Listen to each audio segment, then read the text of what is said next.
நீரின்றி அமையாது உலகு அப்படின்னு ஒரு பழமொழி இருக்கு. அதே போலதான் காதல் இன்றியும் நிச்சயமா அமையாது இந்த உலகு. இந்த உலகத்துல இருக்கிற உயிரினங்கள் எல்லாத்தையும் ஒரு அச்சாணி மாதிரி நடுவுல நின்னு சுத்த விட்டுக்கிட்டு இருக்கிறது காதல் மட்டும்தான். இந்த உலகத்துல காதலிக்காதவங்க அப்படின்னு யாருமே இருக்க முடியாது. இப்ப நம்ம காஃபி ஷேர் பண்ணோம்ல, அந்த மாதிரி நம்ம ஏன் லைஃப் ஷேர் பண்ணக்கூடாது?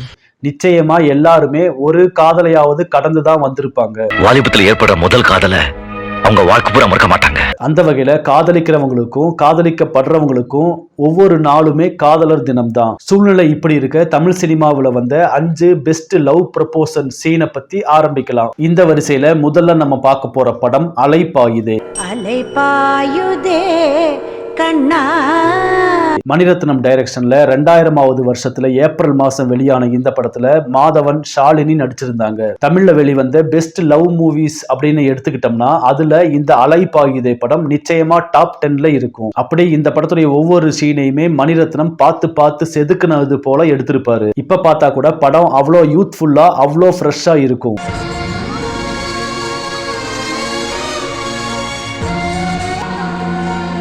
இந்த படத்துல ஷாலினி கிட்ட மாதவன் போய் ப்ரப்போஸ் பண்ற சீன்ல, நான் உன்னை விரும்பல, உன் மேல ஆசைப்படல, நீ ரொம்ப அழகா இருக்கன்னு நினைக்கல, ஆனா இதெல்லாம் நடந்துருமோன்னு பயமா இருக்கு அப்படின்னு மாதவன் பேசும்போது தமிழ்நாட்டுக்கே லவ் ப்ரப்போஸ் பண்றதுக்கு புது ஐடியா கிடைச்சிருந்துச்சு. உன் மேல ஆசைப்படல, நீ அழகா இருக்கன்னு நினைக்கல, ஆனா இதெல்லாம் நடந்துருமோன்னு பயமா இருக்கு. அடுத்த பெஸ்ட் லவ் ப்ரப்போசல் சீன் இருக்கிற படம் 1995ல மணிரத்னம் டைரக்ஷன்ல அரவிந்த் சாமி, மனிஷா கொய்ராலா நடிச்சிருந்த பம்பாய்.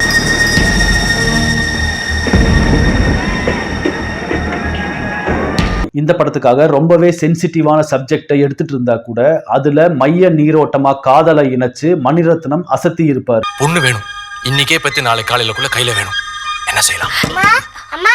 அந்த படத்துல ஒரு சீன்ல மனிஷா ஒரு போட்ல போயிட்டு இருப்பாங்க. அதே போட்ல ஏறுற அரவிந்த் சாமி மனிஷா கொய்ராலா கிட்ட லவ் ப்ரப்போஸ் பண்ற விதமா, நான் உனக்காக எல்லாத்தையும் விட்டுட்டு வருவேன், நீ அதே போல வருவியா அப்படின்னு கேக்குற சீன்ல ஐ லவ் யூ அப்படிங்கிற வார்த்தையை யூஸ் பண்ணாமையே லவ் ப்ரப்போஸ் பண்ண முடியுமான்னு பலரையும் ஆச்சரியப்படுத்துச்சு.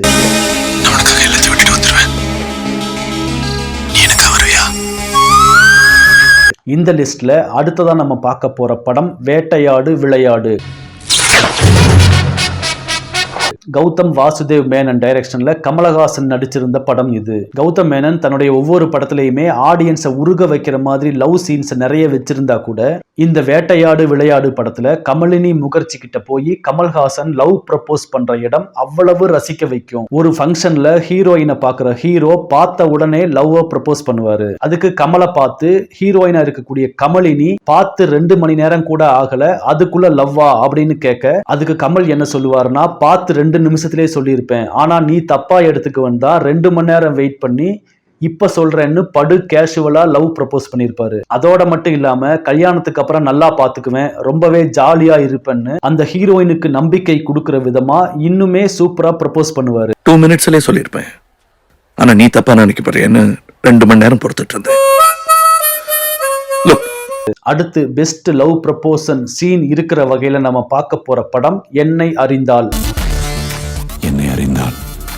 இந்த படத்தையும் கௌதம் வாசுதேவ் மேனன் தான் டைரக்ஷன் பண்ணியிருந்தாரு. அஜித், த்ரிஷா இந்த படத்துல நடிச்சிருந்தாங்க. வேட்டையாடு விளையாடு படத்துல வர்றத போலவே இந்த என்னை அறிந்தால் படத்துல வர்ற லவ் ப்ரப்போசல் சீனும் அவ்வளவு சூப்பரா இருக்கும். த்ரிஷாவுக்கு ஏற்கனவே கல்யாணமாகி குழந்தை இருந்தா கூட ஒரு டிவோர்ஸ் ஆன பொண்ணு கிட்ட எப்படி லவ் ப்ரப்போஸ் பண்ணணுமோ அப்படிங்கிற முதிர்ச்சியோட இந்த லவ் ப்ரப்போஸ் சீனை அமைச்சு அசத்தி இருப்பாரு டைரக்டர்.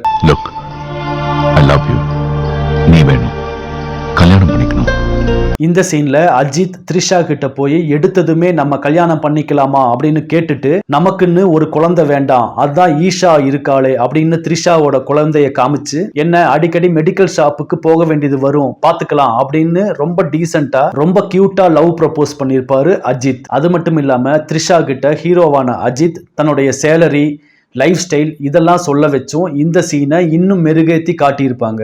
கல்யாணம் பண்ணிக்கலாமா? இந்த லிஸ்ட்ல அடுத்ததா நம்ம பார்க்க போற படம் நிமிர்ந்து நில். பொதுவா தமிழ் சினிமாவுல ஒரு வழக்கம் இருக்கு. ஒரு டைரக்டர் எந்த மாதிரியான படம் எடுக்கிறாரோ அதை வச்சே அவருடைய கம்ஃபர்ட் ஜோன் எது அப்படின்னு முடிவு பண்ணிடுவாங்க. ஆனா அப்படி நினைக்கிறது சரியில்லாத விஷயம்தான். ஏன்னா சமுத்திரக்கனி அப்படின்னாலே அட்வைஸ் தர்றத போல படங்களை தான் எடுப்பாரு அப்படிங்கிற கருத்து இருந்துட்டு இருக்கு. அப்படிங்கிற இமேஜோட சமுத்திரக்கனி டைரக்ஷன் பண்ணி இருந்த நிமிர்ந்து நில் படத்துல ஜெயம் ரவியும் அமலா பாலும் நடிச்சிருந்தாங்க. அந்த படத்துல ஜெயம் ரவி ரொம்பவே நேர்மையா இருக்கிறதால இந்த சமுதாயத்தோட ஒட்டி வாழ முடியாம தவிச்சுக்கிட்டு இருப்பாரு. ஒரு கட்டத்துல ஜெயம் ரவி மேல அமலா பாலுக்கு லவ் வரும். அப்ப அமலா பால் ஜெயம் ரவி கிட்ட உன்ன மாதிரி என்னால இருக்க முடியாது, ஆனா உன் கூட இருக்கிறதுக்கு எனக்கு ரொம்ப ஆசையா இருக்கு அப்படின்னு ஒரு கவிதை நயத்தோட லவ் ப்ரப்போஸ் பண்ணுவாங்க. இந்த நிமிர்ந்து நெல் படம் வேற ஒரு இமேஜுக்குள்ள போயிட்டதால இந்த சீன்ல இருந்த கவிதைத்துவத்தையும் அழகியலையும் யாரும் ரசிச்சு பார்க்கலையோ அப்படிங்கிற எண்ணம் தான் தோணுது. இப்படி ஏகப்பட்ட தமிழ் படங்கள்ல பெஸ்ட் லவ் ப்ரப்போசல் சீன்ஸ் நிறைய வந்திருக்கு. அந்த சீன்ஸை பத்தி எல்லாம் பேசணும்னா ஒரு நாள் முழுக்க கூட பேசிக்கிட்டே இருக்கலாம். அதனாலதான் லேட்டஸ்டா வந்த 5 படங்கள்ல இருந்து மட்டும் பெஸ்ட் லவ் ப்ரப்போசல் சீன்ஸை எடுத்து இந்த வீடியோல கொடுத்திருக்கோம். இதன் தொடர்ச்சியா அடுத்தடுத்த பகுதிகளில் இதற்கு முன்னால படங்கள்ல வந்த லவ் ப்ரப்போசல் சீன்ஸை பத்தி பார்க்கலாம். ஃபைனலா லவ்வர்ஸ் டேவை செலிப்ரேட் பண்ண போற லவ்வர்ஸ் எல்லாருக்குமே மீள் பார்வை சேனல் சார்பாக வாழ்த்துக்கள். மீண்டும் இன்னொரு சுவாரஸ்ய வீடியோல சந்திக்கலாம்.